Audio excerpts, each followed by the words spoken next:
My brain cannot process failure. It will not process failure. Because if I sit there and have to face myself and tell myself, you're a failure, I think that's almost worse than death. I think Kobe better than MJ, skill-wise, yeah. He took everything Jordan did and multiplied it. He did it better. I actually hold Kobe over LeBron because with everything people saying, Kobe got his 5 championships with the team he was with. They'll tell you Michael Jordan was the ultimate assassin, and they are right. They'll say Allen Iverson was the fearless rebel, and that's true too. But Kobe Bryant stood in a category of his own. He was the relentless warrior, shaped by fire, hardened through setbacks, and sharpened by pain until he became something the game had never witnessed before. We were on a bus one night after he hit his 9th game winner against Milwaukee. My nigga come on the bus and said, in front of me and Fish, he's like, yo, I'm better than Mike. I said, what? He might be, honest. He said, yo, I'm better than Mike. I was like, dang.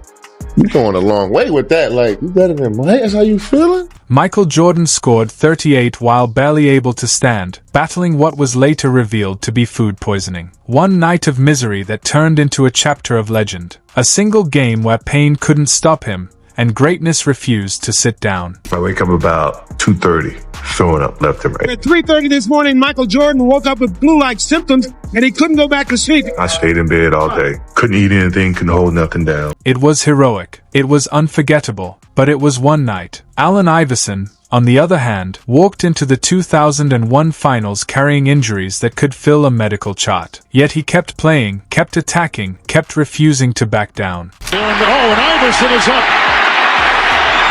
And off the floor, but hobbling.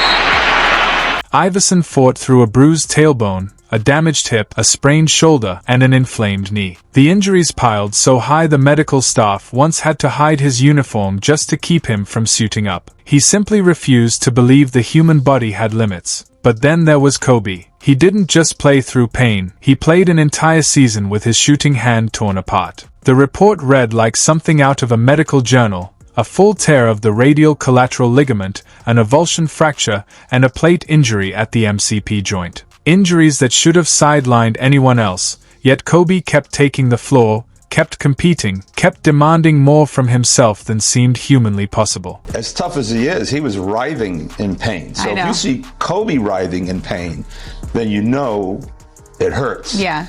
And dislocations hurt. Yeah. And he had there's different degrees of dislocations. Mm-hmm. And if you can see my face, I really had to put a lot of traction on that bone to get it back in place. That's how dislocated it was. Mm-hmm. I put it in, and as soon as I did, you could just see that his pain went away.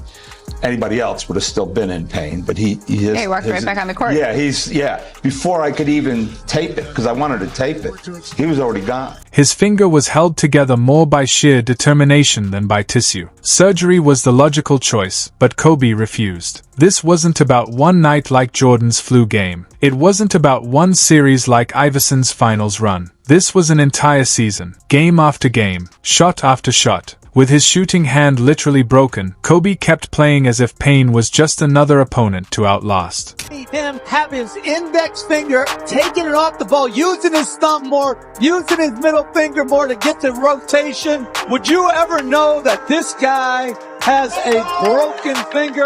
Kobe Bryant with his broken finger, last 5 games, 36 a game, no problem. And with that broken hand, Kobe still averaged 28.3 points and walked away with the finals MVP. For him, pain was never an obstacle. Pain was his breakfast, his fuel, the constant companion that pushed him toward basketball immortality. I think Kobe better than MJ, skill-wise, yeah. He took everything Jordan did and multiplied it. He did it better.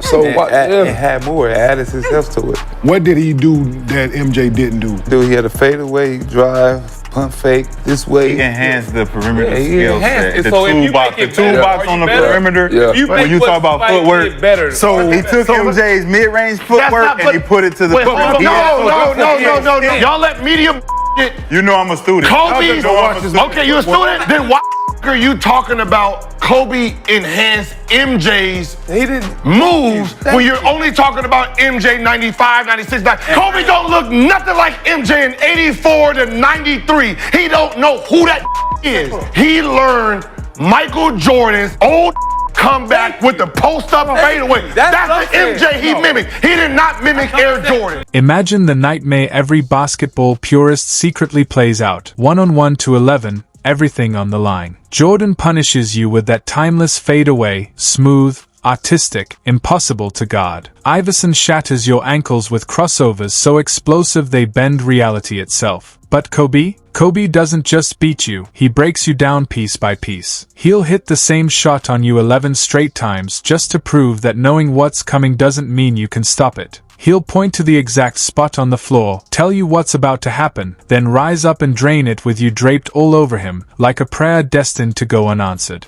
I actually hold Kobe over LeBron because with everything people saying, Kobe got his 5 championships with the team he was with. When they went down, he went down with his team. When they came up, he came up with his team. He never felt like he had to go to play with Ray Allen to win. He put the team on his shoulders. When people said, well, you only got those because Shaq was with you. You got them without Shaq, without Move It, same location. Can't say you're the king if you following other people to play. Not where I come from. You can't do that. You can paint narratives, but even when people act a certain way, when they get around real men, we know who's who. Because you can't lie to me. You can lie to other people that's infatuated with things you've done, but I can see through it. Jordan plays to win, because for him, winning is everything. Iverson fights to survive, because survival is all he's ever known. But Kobe wants to leave scars on your memory. He wants the moment etched so deep that decades later you'll still wake up at night replaying that fadeaway, still reliving the helplessness. People will throw around playoff scoring averages like they are the full story. Jordan at 33.4 points per game, Iverson at 29.7, Kobe at 25.6. But numbers without context are nothing more than dressed-up lies. Here's what they don't say. Kobe's 40-point playoff games spanned 3 entirely different eras. 3 different sets of rules. 3 different visions of what basketball was supposed to be. He dominated the hand-checking 90s, when defense was closer to legalized assault. He thrived in the tactical 2000s, when zones and help defense turned every bucket into a math problem. And he adapted again in the pace and space 2010s, when the floor opened up but defenders had become sharper, quicker, and more relentless than ever. Mamba Mentality is not a mentality, it's a lifestyle. I've seen Mamba Mentality destroy more careers than I've seen it help. Too intense, too hot. People want the flame, but they don't want to touch the fire. Are you willing to put aside the things that aren't as important to you? Jordan ruled a single era and mastered it completely. Iverson carved out his place in one era and made it unforgettable. But Kobe moved through 3 different versions of basketball and bent each one to his will. He was a shapeshifter, proving that adaptation itself can be the purest form of domination. The consistency of work.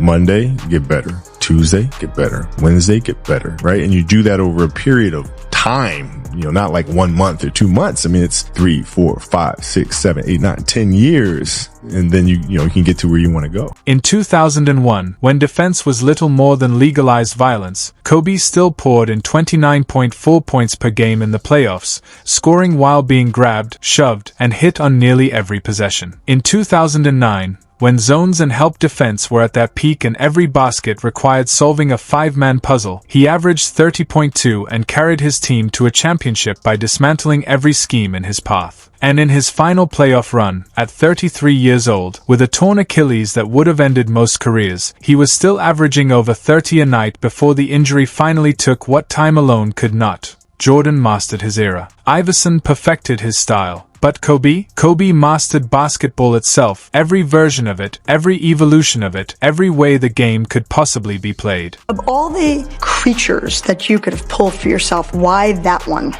Because it spoke to me. The length of the snake, the accuracy of the snake, the temperament. When I step on the court, that's me. I don't play around. I'm not there to be your best friend. I am there to destroy you. He wanted that assassin, that killer character. Why? Revenge. On? Just the public on, losing, grace, falling from grace, and to redeem himself.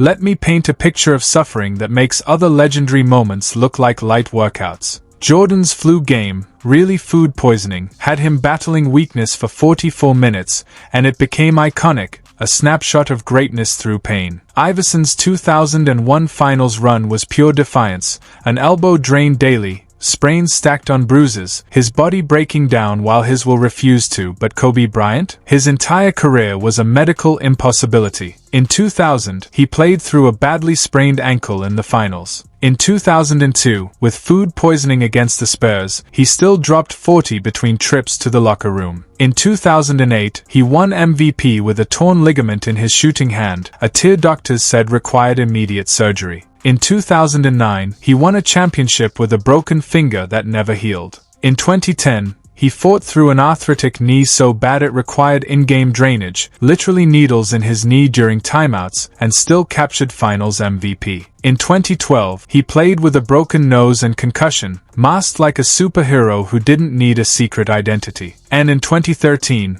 after tearing his Achilles, he calmly walked to the free throw line, sank both shots, and then walked off under his own power, as if even death couldn't deny him his moment.